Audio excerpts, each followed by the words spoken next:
consisting of Courtney Stocks, Jace Brown, and Julia Dunlap. We are here to speak about the effects of death in middle childhood children. And Courtney will start to speak to you about the perceptions. Hi, I'm Courtney Stocks, and death is the one thing in life that is a guarantee, and it's a different experience when children go through the process of death. They perceive it differently, they might not exactly be able to visualize it. So our presentation is on the death in middle childhood children, which is ages about 6 through 9, whenever right before they start going through the puberty stage. So here's how they perceive death. Children begin to understand that death is final and irreversible at this age. Depending on the developmental age of the child, not necessarily the chronological age of the child, is when they'll begin to grasp this concept. Also at this age, they begin to understand that all living things must die. This can come through a pet's death, a relative's death, a friend's death at school, a teacher being diagnosed with cancer. There's so many different options where this can be delivered, but chances are your child has experienced it. They may either deny death or reject its inevitability. This basically means that if they don't get the concept that living things must die, they're going to go the exact opposite and deny it. And that's when you get the child who thinks they're invincible and can't sense danger when it's coming, or doesn't exactly get why their hamster ran away from home. Also, middle childhood children tend to view death as something that happens to others and not to them, going back to the invincible child approach, where they think they're invincible and maybe only the elderly die or only certain people die due to their experience with death. So say if grandma died, they may only think that old people died. They also see death as a taker or spirit, or even in some cases the boogeyman. As you'll see in our later interviews, how children in our study group perceive death, it really varies on the child's perception of it through their experiences. And they may also fear that death is contagious. Even though some death comes prior to a disease, not all death does, and it could create an irrational fear of being around sick people, or just in cases where someone's dying and they don't want to be around them, either from fear or from that they fear that it's contagious. A good thing, a kind of good perception, is when kids in middle childhood are curious about death, because questions always lead to answers, answers lead to another effect that they need to go through is grieving alone as one process, and then sharing their grief with others to get it out. Another sad effect of death on middle childhood children is the guilt. Sadly, they may blame themselves for the death of a loved one or a pet, grandma or grandpa, or the little hamster or the fish, because they don't exactly know how to process death. They're still going through it. Another effect could be increased aggression. Typically when any strife at home is going on, aggression could increase. Whether it can be something not on this topic, but an abusive father or monetary problems at home that cause parents to fight, but specifically death can cause increased aggression in children. Here are some ways to help children cope. As a caregiver, a parent, a teacher, a counselor, an adult in the world that interacts with a child, if they come to you about death, it is your responsibility and your obligation to openly acknowledge the death.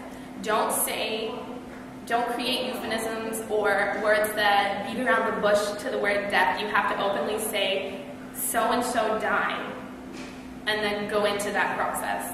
Because right now, they're going to be developing the definition of death. Also, let it be shown that it is okay to let your child see you or others grieve, and it's okay for them to grieve. And it is an adult's responsibility in a child's life to model healthy coping behaviors. It's okay to cry, it's okay to be upset, it's okay to be sad, it's okay to be a little angry or frustrated or confused. It's when these emotions are blocked that we have issues with middle childhood children.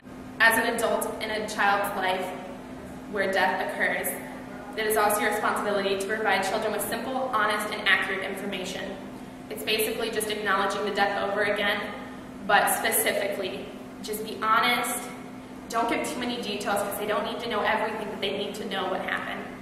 And use specific concrete words. That all goes into the process. It can be easily overlooked how much children hear and understand what we say. And when we say a sentence, that we're just used to, they may understand it as something completely different, which could also create a delay or confusion in the child, which could linger on the grieving process. And the biggest thing that adults need to do to children is talk. Talk about everything in the process that the child is curious about. Let the child know that it's okay to talk about the loss of a loved one or the teacher of a pet or whoever died in the child's life. It's also important to encourage their positive memories of the family member or whomever died in the situation. And ask them questions about the loved one that they remember. And a critical point is also to make sure that the child in no way feels responsible for the death. It could be a younger sibling that died under the care of the child when the child was technically too young to be watching the younger child. Or really in any circumstance, children can tend to make themselves feel responsible, and that's something that we want to curb and prevent from happening. Something of critical importance is to maintain normal routines, such as going to school, eating food at a certain time, and bedtime activities. So if you go fishing every Saturday with Dad and Daddy died, maybe Grandpa can take you fishing or Mom can take you out to the golfers. Also, this is very important. If the child desires, don't force them or don't push them if they don't want to, but let them attend the funeral or visit the resting place of the dead one. Whether it's a pet or a person, it can be of critical importance to finalize the grieving process and fully understand. That's a presentation on death and dying with middle childhood children. Thanks. Presentation of the interview I had with my cousin Jessica Crosby. She is a psychology major at the New College of Florida, and this is a reenactment of the interview that we had.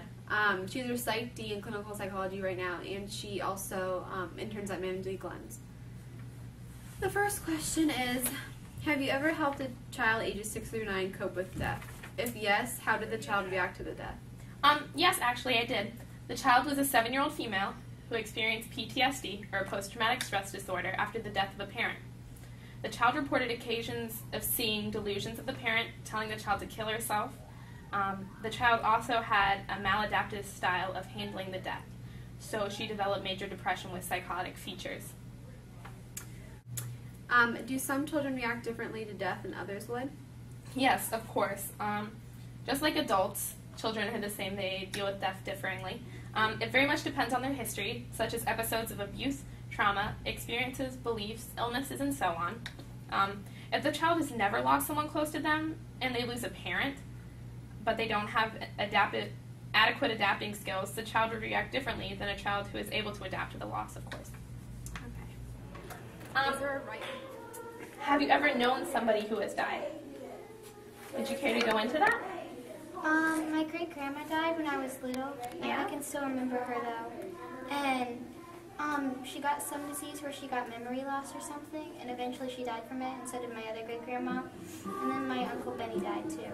He died just recently, and, I think he got a brain tumor, Yeah. and it was really sad for me. That is really sad. So what did you do? Did you go to any funerals or? I went to, all their funerals. Mm-hmm. And what went on there? Were they different? Well, my Uncle Benny's, they normally talked about, they called it a celebration of life. They didn't call it a funeral. And everyone had to wear colorful clothes. They couldn't wear black. That's cool. I'm asking you, what is death? Well, death is just another part of life. And it is very sad when someone goes away, but you know they're still in your heart. That's so true. Have you ever had a pet who died? I've just had a lizard that died. Well, I've had a few cats that died too, but I was really young and I can't really remember. Tell me about the lizard. His name was Lizzie. I had him for 1 year. And I just found him. He had like something wrong with his arm. So, and I had this frog keeper thing for like a project my sister did. And he died. I didn't feed him enough. Oh. Whoops. Yeah. How did you feel when he died? I was very sad. Yeah, what did you do? We're going to be talking about death. Is that okay? Is that okay, Jack? Okay, so why don't you start out by looking at me,